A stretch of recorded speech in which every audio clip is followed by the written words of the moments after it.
क्या कभी ऐसा हो सकता है कि किसी की भक्ति, किसी की आस्था उसे अपनी ही सबसे जरूरी जिम्मेदारियों से अंधा कर दे?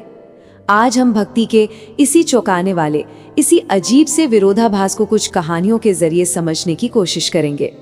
तो इस पहेली को सुलझाएंगे कैसे? देखिए, हमारा सफर शुरू होगा रोजमर्रा की छोटी मोटी गलतफहमियों से और हम पहुंचेंगे एक बहुत गहरे आध्यात्मिक रहस्य तक।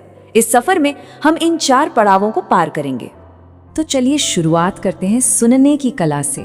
हम सब अक्सर ये सोचते हैं कि हम बहुत अच्छे से सुनते हैं, लेकिन क्या हम सच में सुनते हैं? सवाल ये है कि क्या हम किसी को समझने के लिए सुनते हैं या सिर्फ इसलिए कि हमें जवाब देना है? यही सवाल हमारी पहली कहानी के बिल्कुल केंद्र में है। ये कहानी एक बहरे आदमी की है जो अपने बीमार दोस्त से मिलने जाता है। वो दोस्त का हालचाल लेने तो गया है, पर असल में कुछ भी सुनने के लिए तैयार नहीं है। उसने तो पूरी की पूरी बातचीत पहले से ही अपने दिमाग में तैयार कर रखी है। और यहीं पर कहानी बहुत अजीब हो जाती है। बीमार दोस्त अपनी तकलीफ बता रहा है, कह रहा है क्या कहूँ, मैं ठीक नहीं हूँ, लेकिन बहरा आदमी वो तो अपने ही ख्यालों में है। वो वही सुन रहा है जो वो सुनना चाहता है और जवाब देता है भगवान का शुक्र है, ये तो भगवान की कृपा है। बीमार दोस्त आगे कहता है कि वो तो दर्द भरी सौगात खा रहा है, मतलब सिर्फ दुख और दर्द ही झेल रहा है। पर बहरा आदमी जो अपनी ही धुन में है वो डॉक्टर की तारीफ करने लगता है। उसे दोस्त का दर्द सुनाई ही नहीं दे रहा। सच कहें तो ऐसा कभी ना कभी हम सब ने किया है ना? किसी की बात सुनने के बजाय अपनी ही ख्यालों में खो जाना। देखिए, ये सिर्फ एक अजीब सी मुलाकात से कहीं बढ़कर है। असल में ठीक से न सुनने की ये आदत हमारे रिश्तों की नींव को ही धीरे धीरे खोखला कर सकती है। अब चलिए देखते हैं कि यही दिखावा, यही पाखंड घर में कैसे सामने आता है, जहां हमारे रिश्ते सबसे ज्यादा मायने रखते हैं। ये स्रोत हमें परिवार के अंदर की एक बहुत ही दर्दनाक तस्वीर दिखाते हैं। बेटा बाप से पूछ रहा है तेरी औकात ही क्या है मेरे सामने। भाई का भाई पर से भरोसा उठ गया है। बहन अपनी होकर भी पराई सी लगती है और बहू सास से कह रही है अब ये घर मेरा है। यही तो वो विरोधाभास है। मंदिर में जाकर तो संत बन जाते हैं और घर में जो होता है वो बिल्कुल उल्टा होता है। ये एक ऐसी कहानी है जिसे हम अक्सर अपने आसपास देखते हैं, जहां बाहर का दिखावा और अंदर का बर्ताव बिल्कुल अलग होता है। स्रोत का ये सवाल सीधा दिल पर चोट करता है। मंदिर में की गई उस पूजा का आखिर फायदा ही क्या, अगर घर को ही नरक बना रखा है? और अब हम एक ऐसी कहानी पर आते हैं जहां भक्ति और कर्तव्य का टकराव सबसे दुखद, सबसे दिल दहला देने वाले तरीके से होता है। जरा सोचिए, एक पिता जिसे बस अपने बच्चे पर नजर रखने को कहा गया है, एक मामूली सा काम है ना, लेकिन उसका दिमाग, उसकी पूरी चेतना, उसकी भक्ति में कहीं और ही लगी हुई है।